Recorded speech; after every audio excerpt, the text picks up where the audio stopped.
My dear students, you are welcome to my digital online class. I hope you are well. I am also well by the grace of Allah. Dear students, সুপ্রিয় শিক্ষার্থী বন্ধুরা, বিশেষ করে নবম শ্রেণীর শিক্ষার্থী বন্ধুরা, আজ আমি তোমাদের ইংলিশ অ্যাসাইনমেন্ট নিয়ে আলোচনা করব। তোমাদের ইংলিশ অ্যাসাইনমেন্ট আবার পরবর্তীতে দুইটা অ্যাসাইনমেন্ট দেওয়া আছে। একটা হচ্ছে unit 5 lesson 1 the greed of the mighty reverse, এই সেকশন ডি দেওয়া আছে। আর এটা হচ্ছে unit 5 lesson 3 man and climate, এর সেকশন ডি, এটাও দেওয়া আছে আর কি। এখন এই ভিডিওতে আমি unit 5 lesson 1 the greed of the mighty reverse এর সেকশন ডি নিয়ে আলোচনা করব।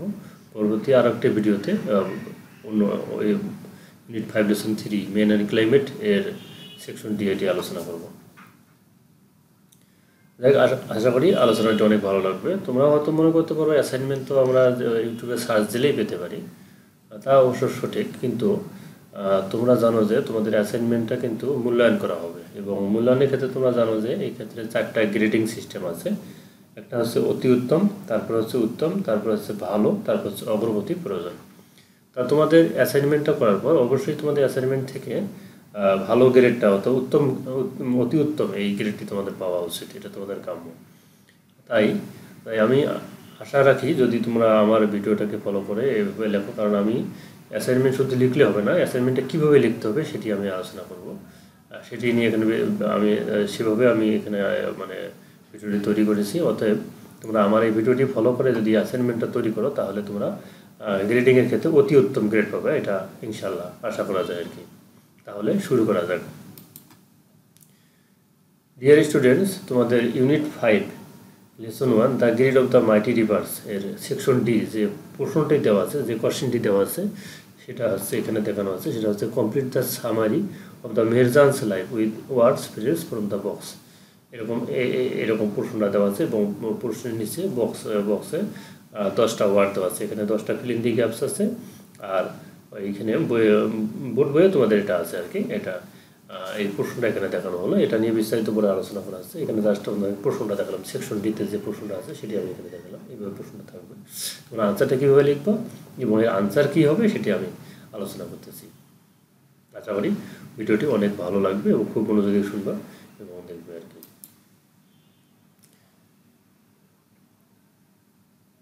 Dear students, today our assignment topics is the grid of the mighty rivers. The grid of the mighty rivers, it is our assignment topics today, unit 5 lesson 1. সুপ্রিয় শিক্ষার্থী বন্ধুরা, এখন আমাদের অ্যাসাইনমেন্টটি এখানে যেটি দেওয়া আছে সেটা হচ্ছে যে টাইটেলটা লিখতে হবে। এভাবে কীভাবে লিখতে হবে সেটা আমি এখানে আলোচনা করেছি। এখানে প্রথমে লিখতে হবে টাইটেল হবে the greed of the mighty rivers, এভাবে লিখবা। তারপরে হচ্ছে ইউনিট 5 লেসন 1। তারপরে প্রশ্নটা লিখবা। প্রশ্নটা হচ্ছে complete the summary of Merjan's life with words phrases from the box, এটাও লিখবা। লেখার পর এখানে তোমাদের পেজেসটা লিখতে হবে আর কি।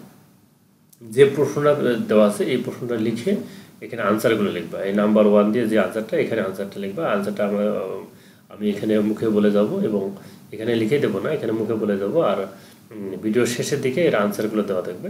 তোমাদের কাজ হলো তোমরা এই যখন লিখবা তখন এখানে ফিল ইন দি গ্যাপসটা পূরণ করে দেবে। এখানেই আনসারটা লিখে 1 নম্বরে যে আনসারটা হবে এখানে লিখে যাবে। যেমন এখানে হচ্ছে Mehrjan is a typical homeless women হবে। এখানে হোমলেস, তোমরা এখানে নাম্বার 1 লিখবা হোমলেস। এখানে homeless women who lives in a slum, she lost her shelter and properties due to, number 2 হবে due to the erosion of the river Jamuna. She also lost her family.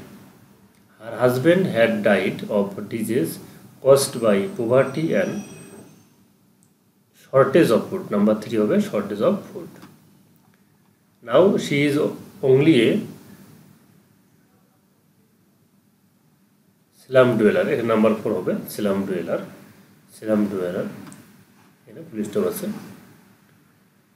তাহলে number A হচ্ছে homeless, number 1 এ হবে homeless, number 2 তে হবে, আমি revise করে যাচ্ছি, number 2 তে হবে ডিউ টু, নাম্বার 2-তে হবে ডিউ টু, নাম্বার 3-তে হবে শর্টেজ অফ ফুড বক্স ওয়ার্ডগুলো দেওয়া আছে এবং শেষে আনসার দেওয়া আছে। নাম্বার 4 হবে স্লাম ডুয়েলার।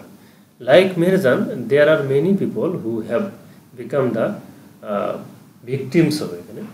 নাম্বার 5 হবে ভিকটিমস অফ রিভার এরোশন, এই হচ্ছে নাম্বার 5 হচ্ছে ভিকটিমস। এটা হলো এখানে 5টা ফিল ইন দি গ্যাপস এখানে দেওয়া হলো। নেক্সট হচ্ছে river erosion is still posing. Number 6 হবে থ্রেট, এখানে থ্রেট বসবে to the lives and properties of thousands of people living. এরপরে নাম্বার 7, এটা নাম্বার 7 হবে close to the rivers are most likely victim of river erosion. Each year about number 8 number হবে 1 lakh. 1 lakh people become homeless due to river erosion in Bangladesh. Mirjan's life is just one. Number 9 হবে example of how climate change. এবার number 10 হবে affect the lives of thousands of people. তাহলে এখানে number 6 আবার একটা 6 থেকে 10 পর্যন্ত আবার রিভাইজ করেছি। নাম্বার 6 হবে থ্রেটস। নাম্বার 7 হবে ক্লোজ টু, নাম্বার 8 হবে 1 লাখ, নাম্বার 9 হবে এক্সাম্পল, আর নাম্বার 10 হবে অ্যাফেক্টস হবে। আর এখানে আনসারগুলো দেওয়া আছে। Number 1 homeless, 2 due to, number 3 shortage of food, number 4 slum dweller, number 5 victims, number 6 threats, number 7 close to, number 8 1 lakh, number 9 example, number 10 affects. এখানে আবার সুন্দরভাবে আনসারগুলো দেওয়া আছে, তোমরা যাতে সুন্দরভাবে ওখানে লিখতে পারো। ডিয়ার স্টুডেন্ট, নাও হোমওয়ার্ক। এখন তোমরা কি করবা, আমি যেভাবে অ্যাসাইনমেন্টটা তোমাদের দেখাইলাম, যেভাবে দিক নির্দেশনা দিলাম, এভাবে করে তোমরা তোমার ইউনিট 5 লেসন 1 এর সেকশন ডি এর অ্যাসাইনমেন্টটি তোমরা সুন্দর করে নিজের মতো করে তোমরা তৈরি করবে। পরবর্তীতে টাইটেল হচ্ছে ম্যান অ্যান্ড ক্লাইমেট, অর্থাৎ ইউনিট 5 লেসন 3 এর সেকশন ডি যে অ্যাসাইনমেন্টটি দেওয়া আছে, এটি পরবর্তী ভিডিওতে আমি আলোচনা করব। এই জন্য তোমরা আমার এই ভিডিওটি তোমরা আমার ভিডিওটিকে সাবস্ক্রাইব করে আমার সাথে যুক্ত থাকবে এবং আমার এই ভিডিওটিকে অবশ্যই তোমরা লাইক দেবে এবং ভালো ভালো কমেন্টস করবে। এই আশা তোমাদের কাছে রাখলাম এবং তোমরা অবশ্যই আমার পরবর্তী ভিডিওটাও দেখবে আর কি।